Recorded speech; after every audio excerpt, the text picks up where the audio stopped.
Hello, and welcome to the roundtable session titled Navigating Early Phase CNS Active Drug Development. My name is Beatrice Setnik, and I'm the Chief Scientific Officer at Altasciences. CNS active drugs and cannabinoids have unique attributes that need to be carefully evaluated during the drug development program. CNS drugs can have cognitive impairing or enhancing effects. They can also have reinforcing effects that affect their abuse potential. Physical dependency and tolerance are also important characteristics, particularly when drugs are given for chronic periods of time. CNS active drugs can also have additive effects, particularly when combined with other drugs and alcohol that also impact the CNS activity. There are various regulatory guidances that can help you determine what types of studies and evaluations are needed for your CNS active drug.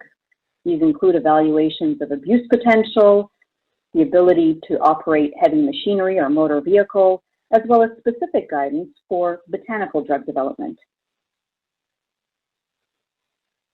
For driving, there is a specific FDA guidance, and the FDA has identified that drug-impaired driving is a public health priority. This requires a systematic effort to identify drugs that increase the risk of accidents and reduce that risk.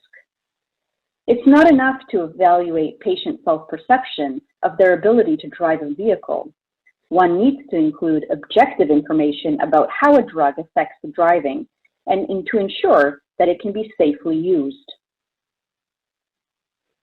The types of drugs that need to be evaluated are typically CNS active drugs for which the use is intended for chronic or including chronic intermittent by outpatients and particularly by adults who drive. Psychoactive drugs are typically included in this category, but this can extend to non-psychoactive drugs. For example, you may have impaired consciousness from a hypoglycemic reaction from glucose-lowering drugs, or there could be impaired vision from a mydriatic drug. In both cases, these could affect driving ability. Drugs that have the potential to improve driving performance by decreasing might actually increase risk-taking. Think about drugs such as stimulants that may cause aggressive driving. Also of interest and of importance to evaluate are drugs that are intended to be taken at night. These can have residual daytime effects such as drowsiness that can impact driving ability. Driving studies require several methodological considerations. These studies enroll patients who are from the population likely to use the drug to inform about disease-drug interactions, or they can include healthy volunteers. They evaluate effects of initial dosing and the effects after chronic exposure. Both are important to understand what those types of dosing regimens may impact on driving ability. The type of testing should take place at maximum drug levels and or parent or active metabolite levels. We determine the time course and extent of any tolerance that develops. And we test at the highest exposures expected to be encountered in clinical trial use to ensure an adequate dose range profile. The picture you see on the top of the screen is a driving simulator that can assess these types of drugs very well. Drug scheduling in the United States is the control of substances that have abuse potential. Drugs are scheduled based on their potential for abuse and dependence. You will notice in this table, scheduled 1 through 5 on the left. As you go from 1 to 5, you go from the highest abuse potential to the lowest.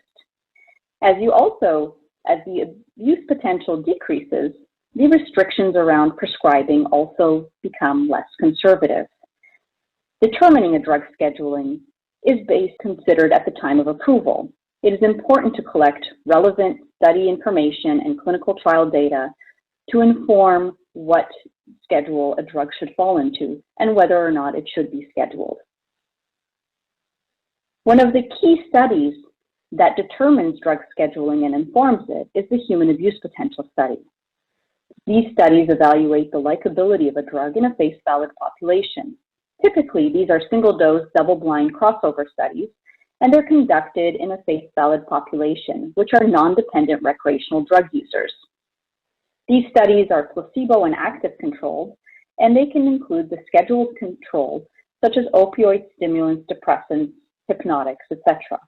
These active controls are selected based on the pharmacology and the characteristics of the investigational drug.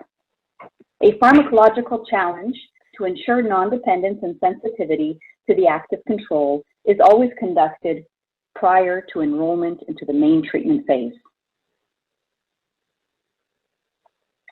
Abuse potential is assessed. It's typically conducted for new drugs, including new molecular entities when the drug and/or metabolites affect the central nervous system. If a drug is chemically or pharmacologically similar to other drugs with known abuse potential, there's a very high likelihood that the FDA will require a human abuse potential study to be conducted. Also, sometimes less well-characterized drugs can produce psychoactive effects such as sedation, euphoria, or mood changes. When these adverse events occur during a clinical program, there's a higher likelihood that an abuse potential assessment may be needed. We also evaluate formulations that have abuse deterrent properties. Such studies may be even needed for marketed products, particularly if unexpected adverse events occur in the post-marketing phase that may be related to abuse potential, or if a drug is being reevaluated for a new route of administration that could affect its abuse potential, particularly if the route of administration results in higher bioavailability and faster onset to drug action. The human abuse potential study evaluates likability as well as other important measures related to abuse potential. These are combined with subjective and objective measures that evaluate the drug effects, cognition, and motor skills. These are typically administered via computer and on visual analog scales. What you see here in the picture is the usual primary endpoint of drug liking, presented on a bipolar visual analog scale. Abuse dependence potential evaluation is a combination and totality of data collected throughout a clinical development program. This will inform agencies that are reviewing your new drug application to determine whether or not the drug needs to fall under the Controlled Substances Act and therefore has to be scheduled. The data that's reviewed includes everything from the beginning chemistry and receptor ligand binding studies, the in vitro, the preclinical, as well as all of the clinical data collected throughout the study. The human abuse potential study is just one part of the collective total data that is used for this important evaluation. As you can see by the signs below, there are various agencies that contribute to the ultimate decision of how a drug is scheduled at the time of marketing approval. And those include agencies such as the FDA, the NIH, as well as the DEA.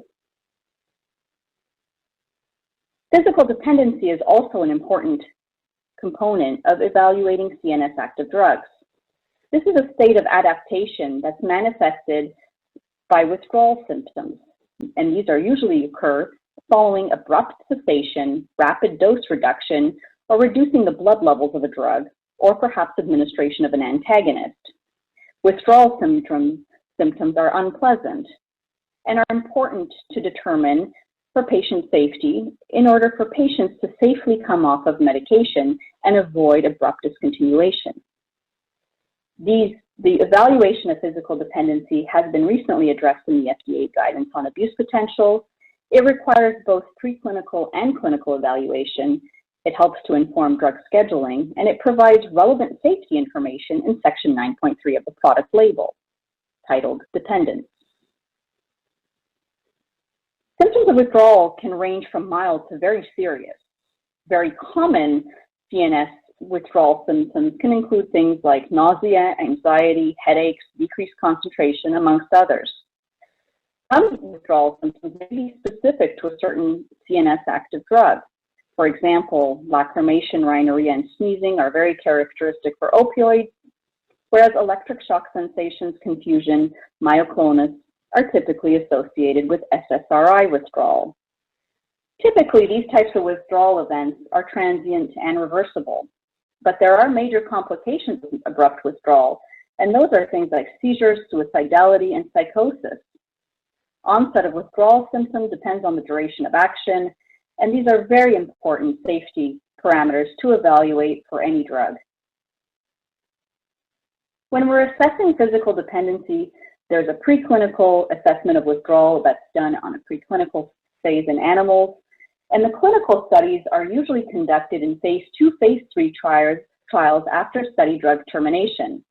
This requires pre-planned assessments or visits during discontinuation periods and inclusion of withdrawal questionnaires and adverse event collection. If, for example, a drug cannot be safely discontinued during a phase 2 or 3 trial in patients, for example, in cases of epilepsy or schizophrenia, healthy volunteer studies may be required. Such studies require a minimum 30-day exposure, followed by an observed withdrawal period depending on the half-life. These trials are typically placebo-controlled and include an assessment of adverse events and validated drug withdrawal questionnaires. The assessment of rebound effects is typically done in a patient population, and that means that in cases of withdrawal, sometimes the pathology can get worse following the withdrawal of a drug compared to baseline pathology. There are several validated withdrawal scales, and they're typically associated with different classes of drugs. So that, for example, there are specific withdrawal scales for opiates, benzodiazepines, stimulants, cocaine, marijuana, and SSRIs. In a case of an unclassified new chemical entity, one may choose to use more than one scale to fully evaluate the range of withdrawal symptoms that could occur following abrupt drug discontinuation. Another important element of drug safety and function is the evaluation of CNS effects that could include cognitive and psychomotor enhancement or impairment.